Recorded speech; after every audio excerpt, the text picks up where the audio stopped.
Hello and welcome to today's video. So this time I'm here at the Zardoz retail store up in Westbury. I'm accompanied by my friend Morris and also Dorset Bob, and we're here to have a look through a very, very special vintage Gangster Digest collection. So sit back, relax, and let's get to it.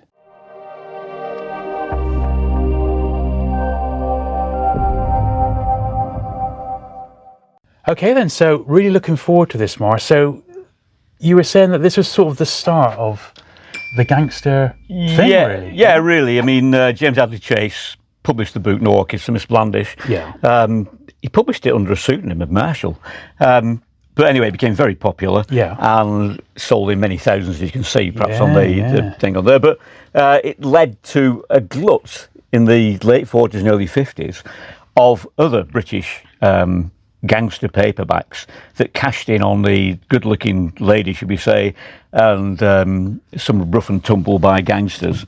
And while you're speaking, I'm going to go through and just show as many of these as we possibly can. So many to get through. Yeah. So yeah, absolutely. And well, one of the big names was this guy, Darcy Glinto. Yeah, Darcy Glinto. Now, they're often house names, so they were sort of pseudonyms of the people. But the interesting thing about the Darcy Glinto one is that there was a thing by Tony Hancock, a program by Tony Hancock, where he cited a book that he got. The whole program was about this sort of dodgy book that he got, and Darcy Glinto was the guy who wrote it. The title was something similar to the ones that you see. It was now. Like Lady Don't Fall Backwards. Yes, it was. I'm a big Hancock fan. Yeah, you're right. Yeah, that was the one. Yeah. Oh, it's a great one, isn't it? Yeah. And is it the missing page? The back page? Oh, that was it. You know, I've forgotten the story. That was it. Yes, the missing page. I just remember myself. Yeah. Right, yeah. Okay, so it was so you can see the titles are very similar. Yeah. So Darcy Glinto was one of the major authors of these gangster pseudo-American paperbacks, digests in form, not like Penguins, not like a lot of the earlier British stuff. No. These were aping the American paperback digests, really. And you can see Darcy Glinto's quite a few. Absolutely. Really. Here we are. Look, Lady Don't Turn Over. That's the one that's very similar. Must have been, Yeah. So these were published around the time of that Hancock episode. What, No, mid-50s? No, they were published before. Well, they were published from 50 onwards, really, to the mid-50s. 1950, right. But Hancock, obviously, they would be hanging around those books. And a lot of people would be aware of them, particularly on newsstands and, yes.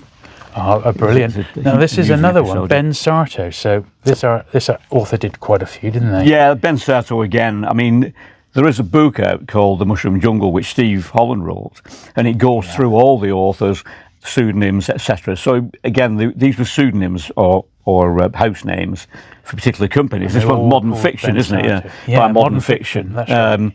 And the artist on these was a chap called Pearl, who did lots of artwork, and I would say probably the second most famous artist of gangster paperbacks. After someone we'll mention in a few minutes. Yes, you can see there's another Ben Sarto's. Now, this was interesting because this is like a series. Right, now Ben Sarto, there was a pilot, you can see episode 5, episode 8. I've no doubt there was episodes. Miss Otis. Yeah. Right. So they featured a lady.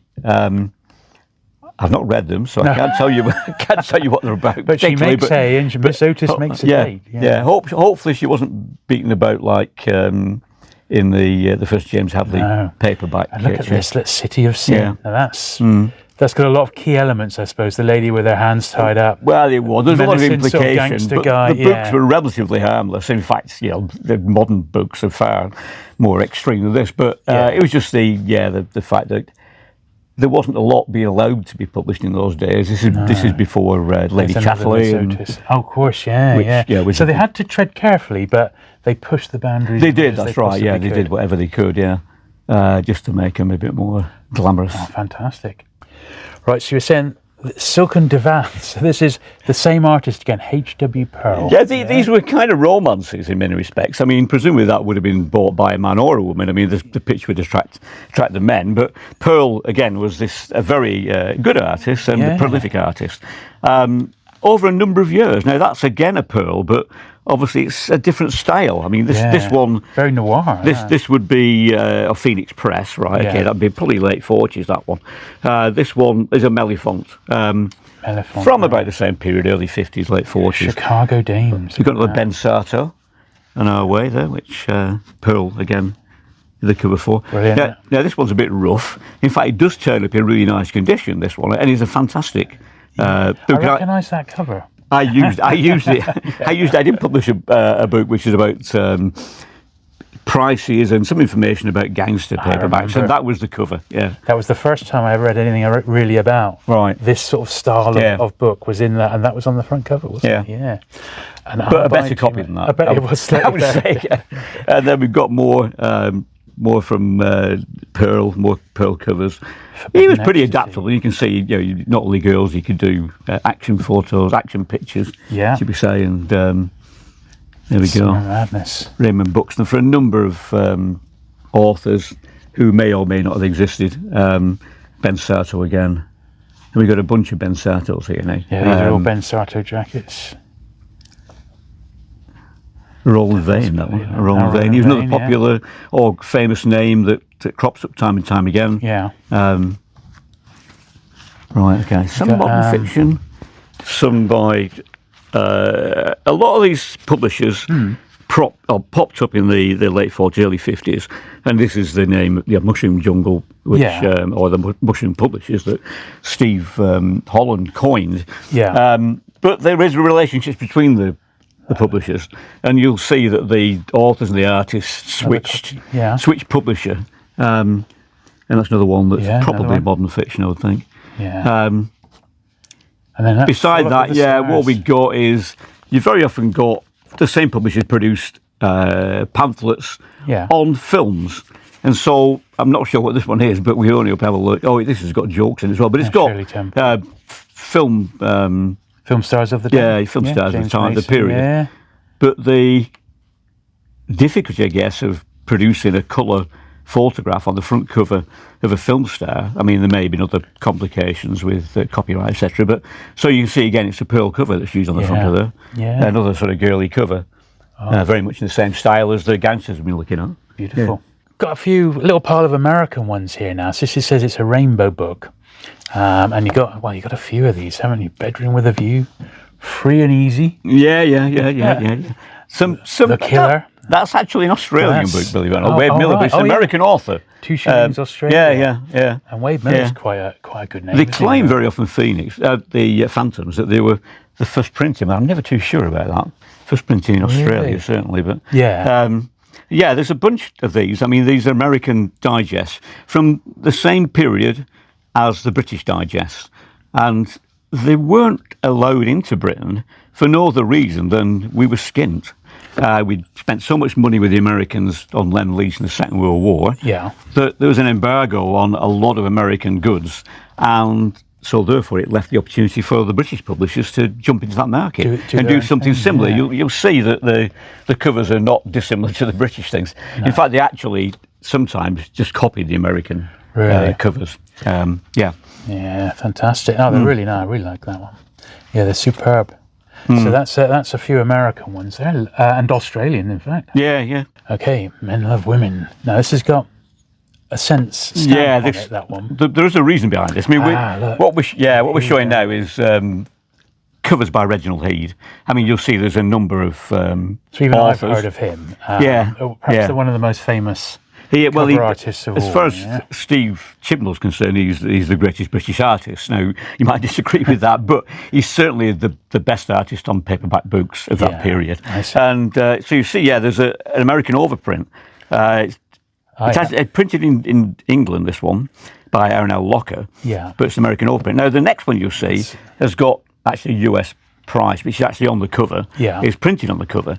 But it is, again, a British gangster type thing, but you'll see it was originally by the Archer Press and now it's published by Kewin, and there's a very good reason for this, and that is because the publishers of these books were actually prosecuted for obscenity. And the obscenity was primarily the Hank Janson books, which we'll see perhaps later, which caused the issue. But these covers were so sensational at the time that they were worried that the general populace, would be. I mean, there's always been sort of obscene publications, for people who were in high positions. But these actually went out to the general public, and so a lot were seized. They were seized, and the publishers prosecuted. And what happened was the publishers in this case went to America, reprinted some of these, took over their existing stock. Another copy of that one. And started up publishing in the States.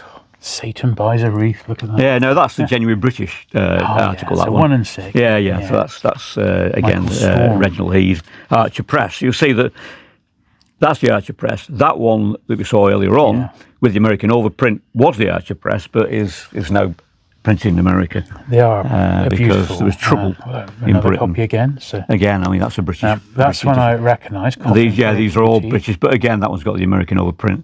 Wow. That is the American difference. This is Leisure Library. Well, this is what the American editions, first of all, just had the overprint effectively, and then they actually turned out to be a series published by Leisure Library, which was the same people that actually published in Britain but had gone to America. Okay, so these are to escape the law. Sort of homegrown American issues of those. But they are British. The British paperbacks. Gene Ross is again a British gangster writer, so they were published in Britain initially and then reprinted in America under Leisure Library. I see. Yeah, auspices. Ladies of the Red Lamp. Yeah. We can Folly Verger. Sin Stain. Another American overprint. The funny thing about these, in a way, the Heades, none of these are easy to find. Don't get me wrong. No. But the only copies that tend to be found are the ones of the American overprint, or that were found in the States, and they're in really good condition. And there was a bit of a story behind that, because I started selling to an American collector years ago, about 30 years ago, and he was asking for certain books. I sent him certain books. He was saying, "What about the condition? The condition's not very good." And I said, "Well, that's the way they turn up. They very rarely turn up in Britain in condition." In America, you've been getting these beautiful copies, and you thought in Britain they'd be even better. All the best, but that wasn't the case. No, cool. Right, Well, look, that's the Heades. Now we've got another little pile of ones here. Okay, so this is a similar vein, really, because these have got the American. Yeah, again, it's Michael Storm. It's a initially British paperback with e-cover, and that one, which is like one of the. If you're going to actually object to anything. Yeah, you would think that one might be one that was a bit dodgy, but it's certainly a dramatic cover. In fact, that's one of two that I've got, and I've actually got that one myself. Right, yeah. Of course, no problems in America at the time. No, that's it. No, they weren't concerned. They weren't going to be. Another copy of Simple Sisters. Yeah. I mean, that Simple Sisters is again. It's in a classic. This is fantastic cover. I mean, one of his best. By far. Eternal Conflict, another one, a Heade one, that's a British edition.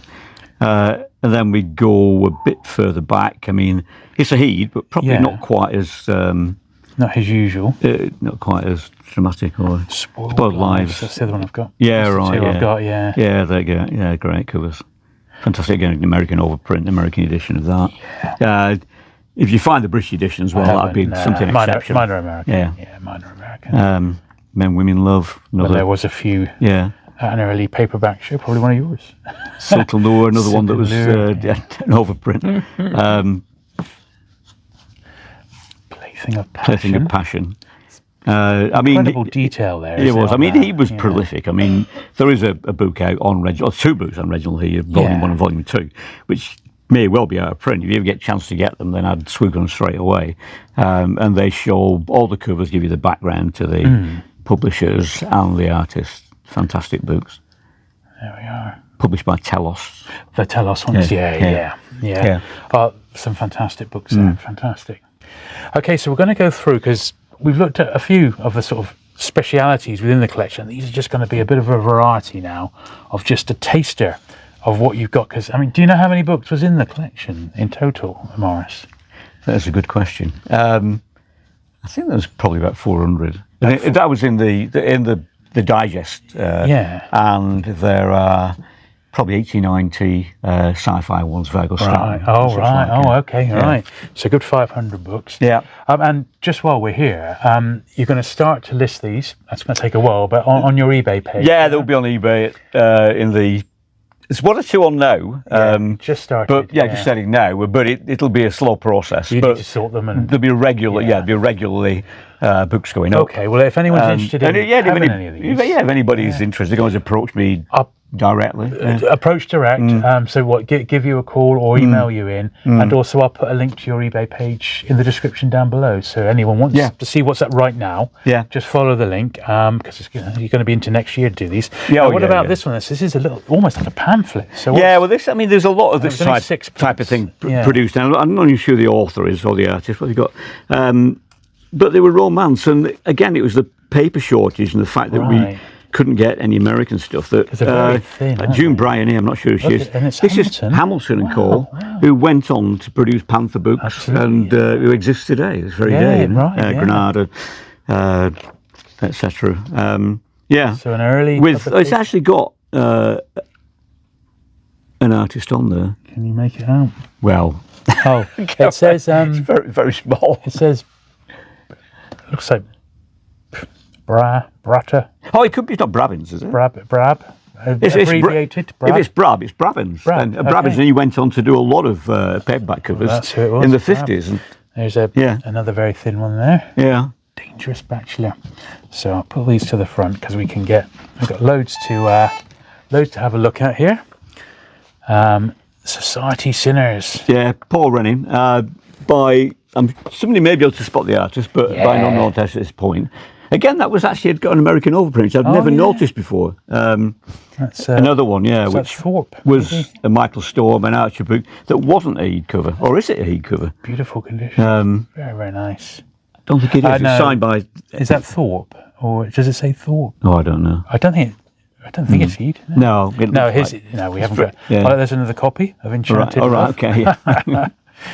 Palm. That's nice, colourful one, isn't it? Yeah, I think this has got. Has this one's got a dust jacket or not? No, it's not got a dust jacket, but a Bush publication, 1948. Right. Right. 40s. You see. Yeah. The woman in the. Paul Rennie. Yeah.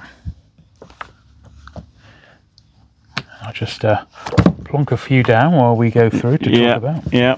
Ricky Drayton. This is Scion. They produced a lot of gangsters, also westerns, and an awful lot like Zardoz Staten. Yeah. Also they grib ban in science fiction digests. There's a lot of aping again of. You see that the author is Louis Charles Roy. Yeah. There's a lot of French publishers because they were more laissez-faire in France, as we probably know, and so that they could get away with a little bit more if they used a French book. I see. Which was meant to be a little bit more literary and not as though there'd be anything in this particularly, but that's why the French authors you'll see. Now, Hyman Zor. I'm not sure why the cover's like it is. I mean, it may well be, again, there might have been a more dramatic cover on that one that they've actually toned down because of the issues Could be. with obscenity. Spike Gordon. It's quite an early Spike Gordon, that one. Hophead. Might be might be an inference to... he looks a bit like Bogart. He does, and that's a Pearl again, the Pearl cover, Now, some of these are a little bit, but then again, they're so scarce. It's ridiculous, absolutely. really. Paul Rennie, and you'll see Paul Rennie. These were romances, effectively, but are now locker. But I'm sure men purchased these as well. Brilliant. There's an awful lot of romances that were published in that period, as you would expect. But I suspect a lot of them have gone. You know, they're not won't be as common at all, or able to find them as because they wouldn't have been saved. They wouldn't have been saved. Yeah, no. I see. Right. Ginger Cats, Kiss of Youth. Now, Denise Robbins is a famous author. You know, it's not like. Yeah. So I mean, some of the famous authors obviously started in this kind of, if you call it a chapbook or whatever. Utopian publications. Now, again, there's a book. Published by our friends yet again, by Steve Holland. Yeah. He published it himself, which is all about Utopian, and there's some fantastic covers on Utopians, but I don't think you'll find many here because they're so scarce. Right. Traffic in soul. There's a lot of conversation at the time about what they call the white slave traffic, which was so-called, and probably did exist because we've got slave trafficking now, of white women being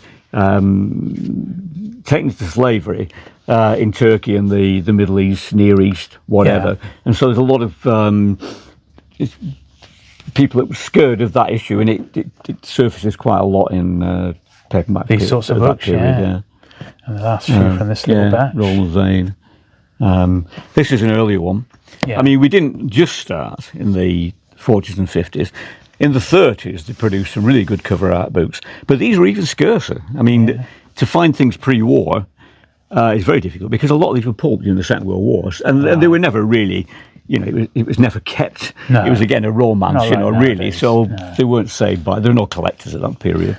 Just room for the last few. That was that all American, but this is a British edition of what I thought originally was an Australian book. Kent paper. Right, it's McCall, isn't it? Fictional character.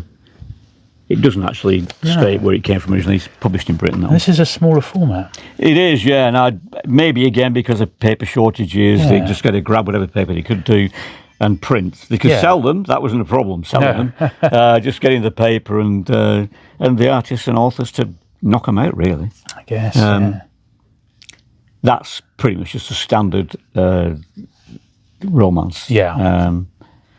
Another There's a bit romance. Of football interest in that one. Yeah, yeah. And it was by Sidney Hall, who was a famous author of the period. I mean, he published from the 20s through to the 40s, has been reprinted Certainly, I into think the someone 50s. would be quite interested in that one. Yeah. The great Scarce, game of yeah. football. Very scarce, I think, More Paul Reville, another.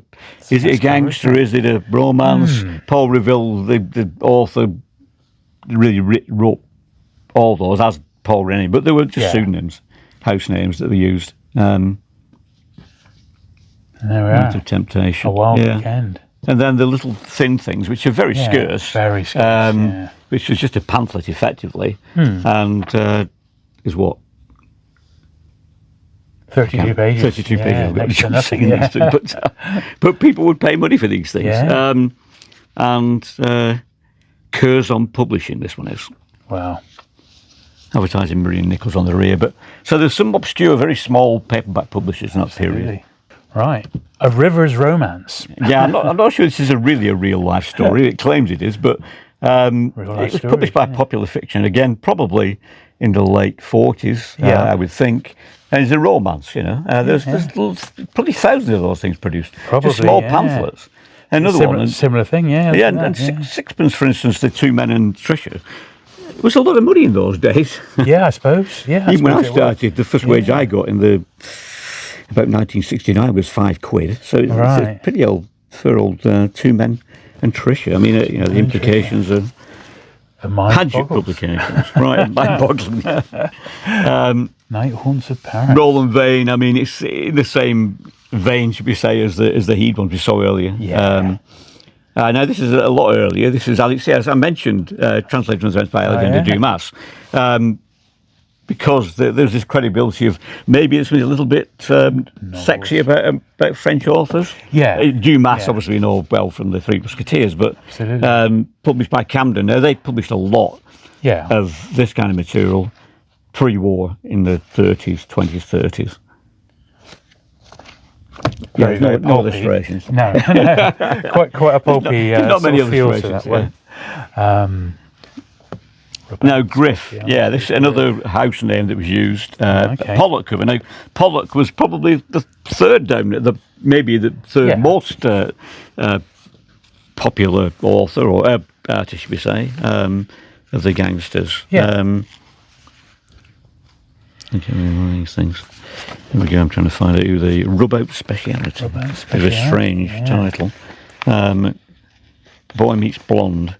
Now, I did have a chap at one time who bought anything with blonde in the title. All right. I'm not sure he is now, but this is a modern fiction. They were prolific modern fiction. Yeah. Right. Lovely. Another, it's a romance, effectively, isn't it? Another class it as a women's novel, that one, Fiction Library. Piccadilly novels. Now, they were, again, I think pre-war, And you can see they're not dissimilar covers to the Gangsters from later on. No. Probably not quite as lurid, but there's an awful lot of them. So you can see on the rear. This will be another one, I think. It's another, it's a modern fiction, right? But there's a bunch of, I mean, if you want to be a completist, I think you're going to struggle to find these. To be honest, yeah. Unless you've got a load under your belt already. yeah. You're going to be struggling. Yeah. Popular detective series. These little books, I mean, some of these things are incredibly scarce. Yeah. Never seen them before. Wow. Griff, again. Another house name. Oh, this is Hank Janson. Yeah, then we got Hank. This is obviously Hank Janson. We know so popular. Yeah. Edward Ron's is an American author who was very popular in Gold Medal and some of the digests, and obviously he's been introduced to the British public. There's two, obviously, by Edward Ron's here, and they'll be published by the same publishers, New Fiction Press or Gaywood, that published the American and the British Hank Jansons. Yeah. Paul Rennie again. Another pre-war one. Too Late to Weep. Crooked 50 Coffins. Years Griff, yes. Crooked Coffins.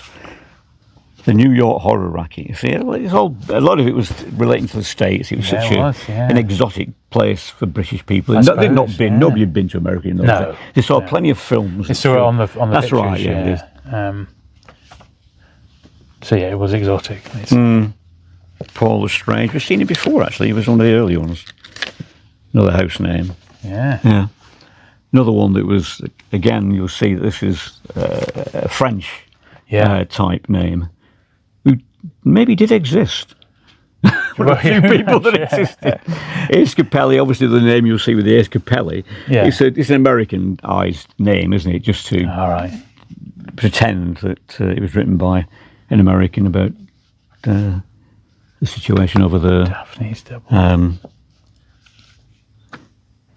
See, we're seeing all sorts of these are sort of less digest from the period. I mean, they're around, but they're individually they're all super scarce. Yeah, absolutely. Look at this. Griff Lovely. again, Griff. Beautiful. Another one of the house names. It's amazing to see Manhattan. There's the New York. Oh, that's the Ben again. Sartor. No, we didn't put him in the other Ben Sartos. No, we missed him on that one. Missed quality control. Yeah. A Red Hot New Manhattan Terrors. Again, American scene. Right, so a little bit more of the more general stock here. My Life with Diana. Paul Rennie again. Yeah, Paul Rennie, a house name, but this was by Beacon Publishing, who really had never come across before. But it's distributed by Thorpe and Porter, who distributed a lot of this stuff, and also distributed paperbacks with the TP design. Some people who collect science fiction might have spotted some of those TP designs, but this hasn't got their logo on. This is prior or far prior to that. Yeah. And they imported like things like Astounding and such like, so a lot of the science fiction magazines, and actually printed them in Britain as well. Right, okay, then we've got another one that's a pseudo-French. Pseudo-French, but playing on that little bit. Yeah, again, the sort of the fact that there might be something a little bit more salacious in. Published by Harborough, again, who became Panther, we mentioned before, and went on to exist today. Griff again. Bullets for Snickers. And this is a little thin one here. This is almost a namesake book. Because I'm called Morris, I've never come across Morris publications before. You didn't do this at all. No, I wasn't connected with that one. Although my mother's maiden name was Morris, but who knows? Who knows? Oscar Williams, definitely a weird one. Nat Carter, another house name of the Gangsters. Gerald Verner, another one that crops up time and time again. If you find that Paul Rennie, again, another romance, effectively. And another one that's kind of a romance apart from Matt Laval. Another French, pseudo-French paperback. There's a name I recognise, Peter Cheney. Yes, that's right. So what's this then? There's quite a number of Peter Cheneys that were produced in this small format, Todd Publishing Group. Some are small hardcovers or thin hardcovers, because he was very popular. But maybe these were early books that he wrote. Look at that. Because he was probably more famous in the 50s. Yeah, for Collins. Collins did them, didn't they? A lot in the maybe 50s, late 40s or 50s, but Loving the Sun. Yeah, another Charles Royer. There we go. Thrilling Love. This one was maybe was it a Piccadilly again? Oh, this is Pemberton's. They produce quite a lot of this type of material. Yeah, some of this I've just never seen before. We've never seen it for the first time. This is the first time that any of you will see this, and it's the first time we've seen it. Yeah, so that shows just how and I've been genuinely scarce. I've been doing this for many years. 30, 40 years now. Gilded Trap. Now, Gilded Trap turns up. I've got plenty of copies of that one. All right. Okay.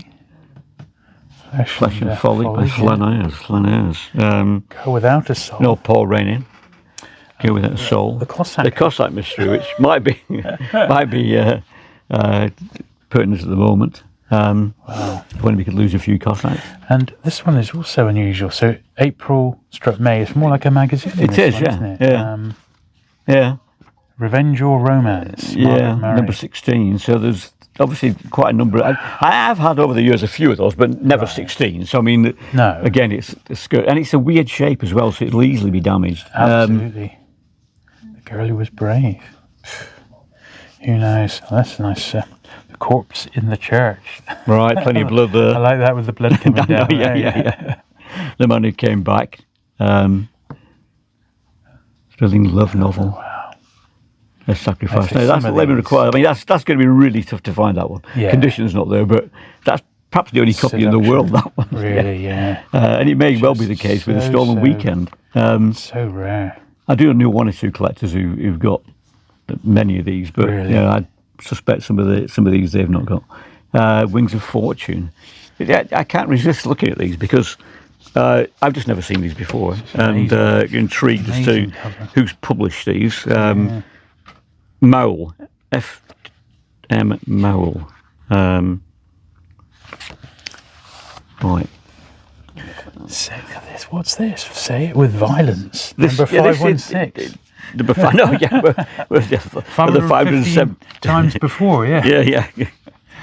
I wonder what they went on to. Now you can see the state of this would be printed. It'd be printed on green paper or green cardboard, effectively, very thin cardboard, and this, there's again, no wasted space. That's right. Because again, they could get the paper. I mean, if you get the paper, you could make some money. Yeah. And that's amazing. Burr Hudson, another one who were the small publishers who did actually produce quite a number of novels again. Yeah. But it's difficult to find. Yeah, very difficult to find. Just got room for Latour, another French, pseudo-French thing, another Hayes Capelli, which is pseudo-American. Love and Gadget. Oh, forget. The Girl of London Town. And The Life of Lena. Right. I have to comment on this. So, Bondage of Love. Well, but no actual bondage to speak of. No. No. This is just purely her attachment to a gentleman, or other. Yeah. Who knows? Yeah. Wow. Passion's Mistress. Andrew Latour, another one that's hints at French, French sauciness. Absolutely. And then this one's a little. Now that is pretty shattered, but.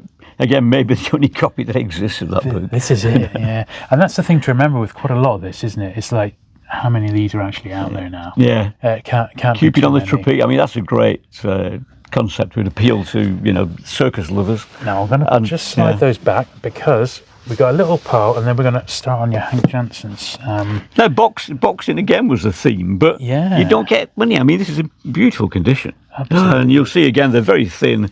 Thin little offerings. Small paperbacks because again of this paper shortage effectively.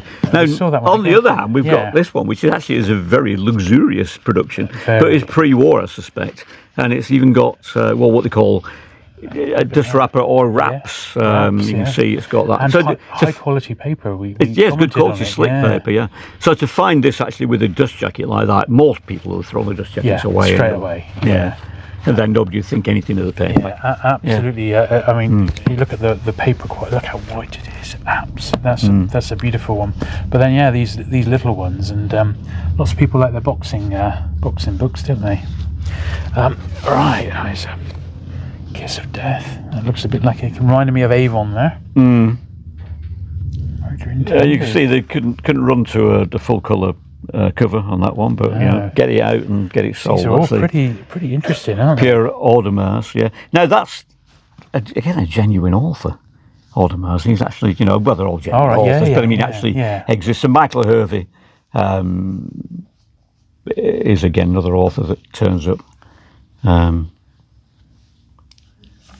don't know who Miss Blackett was. I'm presuming it's aping Miss Otis and Miss Blandish, and such like. Yeah. Venus Evans. Now, this man she trusted. Yeah, just another romance, but that's from the 20s, I would think, by the look of the outfit. 20s, 30s. Really early, yeah actually, yeah. No Prude. Yeah, another pseudo-French. First translation from the French, yeah. We've seen Bewitched. Same with that one there. Doesn't tie in with the TV programme, sadly.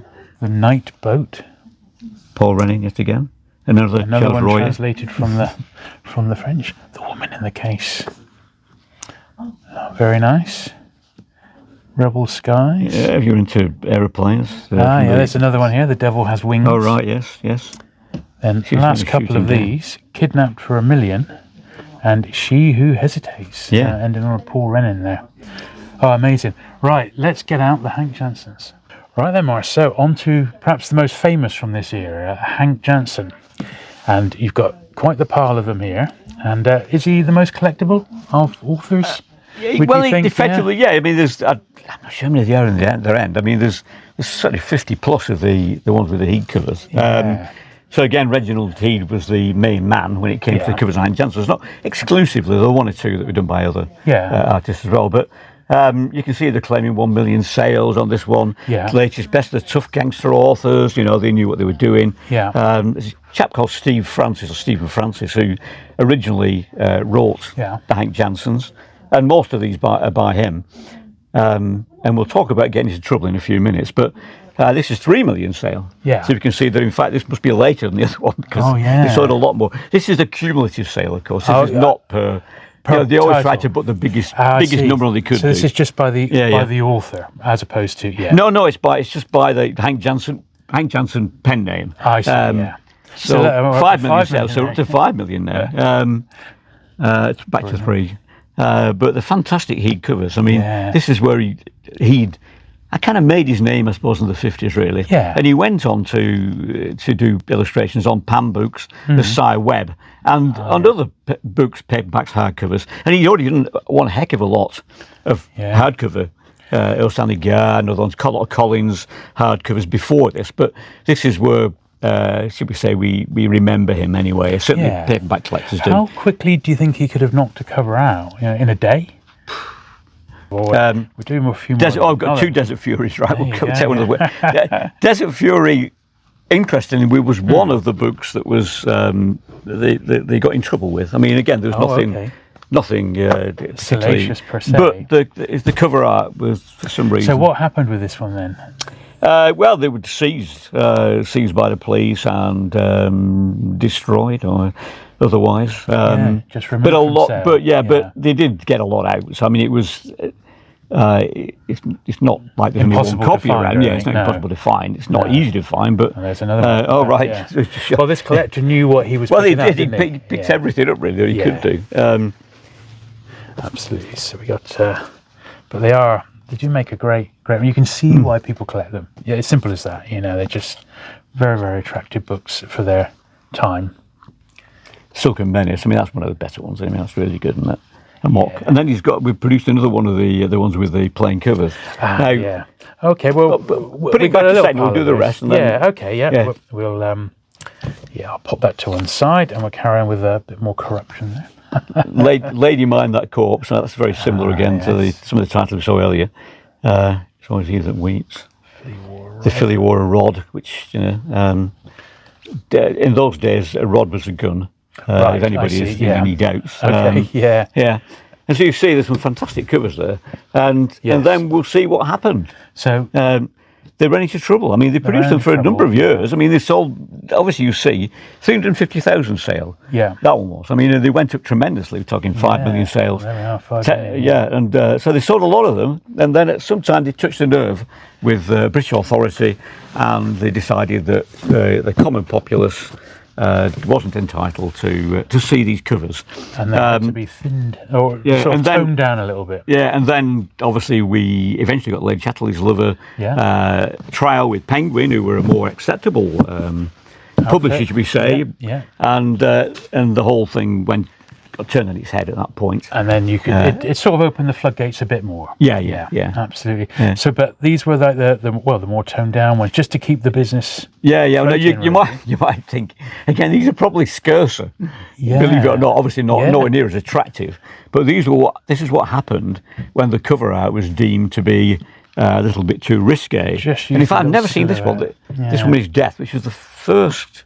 Well, it was the first one published, I believe, by Steve Francis, I think, but not the first. There was Hank Janson's before this that Steve Francis published as a small guy, which are really tough. Now you see some of the covers of these have actually got the original cover on it, and the actual is actually silvering over the cover to get rid of this offending artwork. Which wasn't too offending, really. So this was the transitional period then, and this is the way to save the stock. I guess that's right. Yeah, then they obviously produced these at a later stage, which were acceptable. How interesting. But it wasn't the text. The weird thing was, you make your own judgment. The text was not deemed offensive. No, the covers were. Right. But anyway, there we go. By the way, on the silvering, another one that's been me sorrow with the silvering. Those 2 copies of that.